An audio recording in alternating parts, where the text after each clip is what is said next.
Hi everyone, Elite Assassin here, and today I want to talk about in-game ranking systems, and kind of go over my thoughts, on them, and the pros and cons I feel to our in-game ranking system, the evolution or the evolution of ranking systems in the Halo franchise, and the rumors that Titanfall will not have an in-game ranking system or ranking system at all.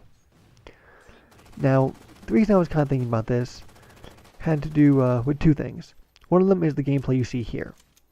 This is a CTF match on Exile, in which I go 43-9, and even though I, do a really good job slaying the other team, the match ends up being, 5-4. I'm not going to spoil which side wins, but, for someone going off like that, it is kind of surprising to see the match be so close. Now, I kind of understand why, because I wasn't really playing objective much, so I wasn't really influencing the objective flow of the game. But I don't know, it was kind of interesting to me to see that, even though I was clearly not the rank and I was kind of doing my own thing, that the other players were very similar and that the match ended up being very close. Now, another reason is because my good personal friend IndoSilver909, who I played Halo with the most with all the Halo games combined, he didn't really like Halo 4, and he just recently picked it up again. So after a year of not playing it, actually over a year of not playing it, he picks it up, and he was kind of a little scared to play it. I mean, not scared, but he was kind of worried that he would jump in and get his ass kicked and kind of ruin his want to play the game. And I texted him going, by the way, there's a CSR system implemented now, that wasn't there last time you played, so you're probably going to get noobs. And the response I got from him was that the grunts and specters in the Titanfall beta fought back more than the kids he was playing. So, the ranking system did work, much to the, probably the disappointment of the people he was playing. And especially because it was a big team, there was a much larger group of people for him to just destroy. Anyway, getting on to my personal thoughts on ranking systems. I'm very pro in-game ranking system. I really enjoyed Halo 2 and Halo 3's, even to a lesser extent Halo Reaches. I just feel that the pros definitely outweigh the cons. When you have an in-game ranking system that works, and this isn't necessarily true of it being in-game, just a invisible. As long as the ranking system works and matches based on skill, it just makes the game so much better. They're going to be competitive. It's not going to be a pub stomp one way or another. You should know that you have similar skilled opponents and similar skilled teammates, and if it's in game, you have a way to see that, so you kind of know how the match is going to go. Okay, I have good teammates, I have even matched enemies. This is going to be a really close match, and it should be fun. Or my teammates might be a little less skilled than I am, due to their rating, and the other team might be a little more skilled. Maybe I have to be a little more aggressive, and it kind of just lets you set the mood for how the match is going to go, and let you know how it's going to play out. And I think that's definitely a very good positive. And also, in-game rank systems help you show improvement in your play. Now, you can use other stats like, win-loss and KD and, track those over time to see how you're doing. But I personally like to see the growth through an in-game ranking system. I like to see that, if I got stuck at a, 35, but, I played some customs with some friends and, was watching some replay reviews and review my own replays and seeing what I did wrong, and maybe after doing all that, I ended up, ranking up to a 40. And you know that you did better, and it's right there. You don't have to go searching for it, and you can just see your improvement right there. Or you can see that maybe you're doing worse than you have been, and you need to find a way to improve. So I think as a tool to improve, I think they're just really good. And also, the most important thing, they add longevity to the game. And honestly, this is one of the problems with Halo 4. No in-game ranking system at launch, And what happened because of that? Well, once people hit CSR 130, in the first 2 months, because they were really enjoying it at first. They have that honeymoon period with the game. They were playing it a lot. They might have had the double XP from the Mountain Dew and Doritos. And after that honeymoon period ended and they hit 130, everything's unlocked. Their max rank. What do they have to play for? Well, nothing. Because a lot of people after that realized, hey, this game really isn't as fun as I thought it was. It's not quite the game I thought it was gonna be, and a lot of people felt that way. And all of a sudden, once January hit, the population of Halo 4 really kind of dropped. And I think if there was an in-game ranking system, that maybe that wouldn't have happened. I mean, that is one of the big knocks on the game.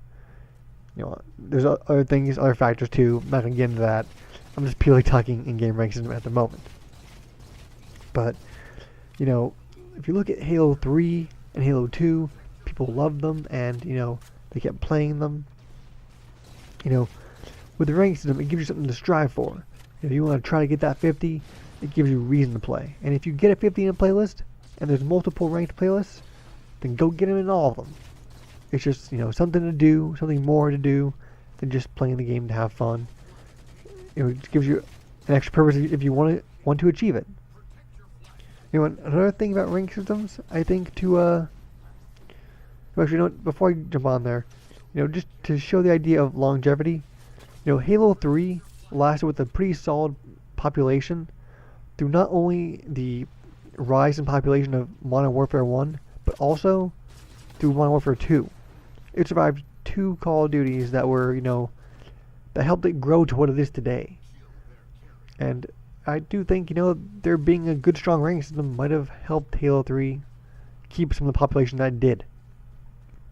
Now, games having, ranking systems also, I think, have to have a social aspect. You can't just have a straight ranked game. And I think that's where, when Halo 4 added the CSR, they went wrong. Now, the players that have Team CSR, sure, cool, keep that. Those are the ones that probably should have had it to begin with. Maybe add like snipers to that. But overall, I think the players that have the Team CSR were the ones that deserve to have rank. And the ones that had the individual maybe should have stayed social. Because people who played those players for fun, end up eventually, over time, having to be put into games that may be more competitive than they want to play. Because they ranked up high in CSR, and the people who they got paired with maybe were tryhards in that playlist. So it kind of ruins the fun of social playlists. Because seriously, who wants to have competitive action stack matches? Action stack is meant just to have fun. Yet you could be ranked and get a 50 in it. Doesn't make much sense. Overall, some of the negatives of rank systems, are shown through Halo 4 with it being forced like that. If a player isn't as skilled as his friends and wants to play with them, well, if there's no social outlet for them, then they have nowhere to go. And they're forced to play like that, and they might be discouraged because they're not doing that well. Unfortunately, with in-game ranking systems, there might be some bullying. There might be cheating to achieve their high ranks. There might be account selling.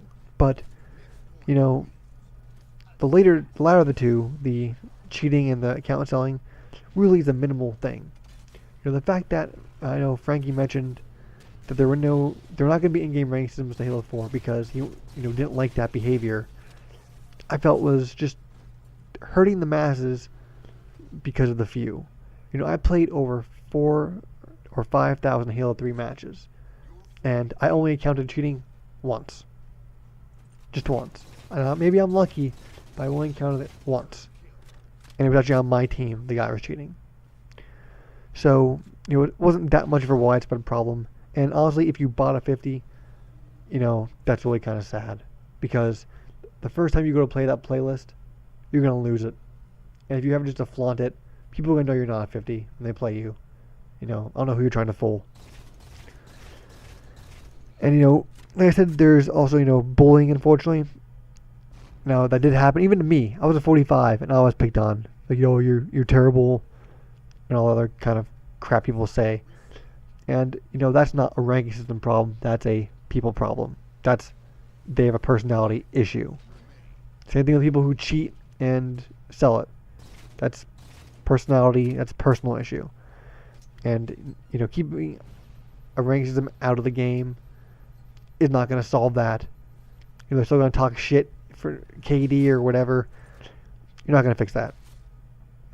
Now, with ranking systems and Halo, I kind of want to touch quickly about how they've evolved. And honestly, I think it's not a stretch to say that it's kind of de-evolved over time. Twos is considered by many to be the best, and honestly, I liked threes too.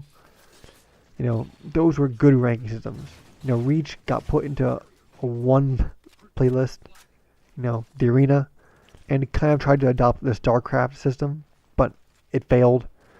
I see what they were trying to do, but it just wasn't implemented correctly, and it really wasn't well received. And now we have the problem we have at 4. So, it's not a very good thing to see. It's definitely a downward spiral, and hopefully with the next Halo, we will get some relief and we'll start trending back up positively again. Now, I do want to talk quickly about Titanfall 2. There was a rumor a few weeks ago that Titanfall will not have an in-game ranking system, and in fact that they even turned away help to make the game esports competitive. So, a lot of people hearing this were very outraged. I saw on forums and on Twitter people saying, screw Titanfall, I don't care about it, I hope it flops, and all this other crap. And honestly, before the beta, all the things I saw, I didn't see Titanfall as a very competitive game. I saw it as a very fun-looking game, but not a game that would be competitive and worthy of a ranking system.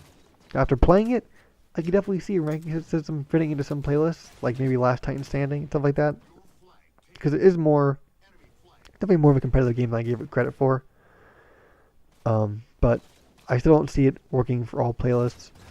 It might be able to work on a, if they were to implement one, I could see it working in some playlists, definitely. But I don't feel that the game needs it. I think it'll be fun and will succeed without it. Alright, thank you guys for watching. I know this is kind of more of a longer video, so thank you for sticking through it. Let me know what you guys feel about, ranking systems, Titanfall, and stuff like that in the comment section below. I'm glad to reply and talk about stuff. And speaking of Titanfall, hopefully next week you'll be seeing me stream it. I'll let you guys know. Alright, thanks for watching, and have a good day.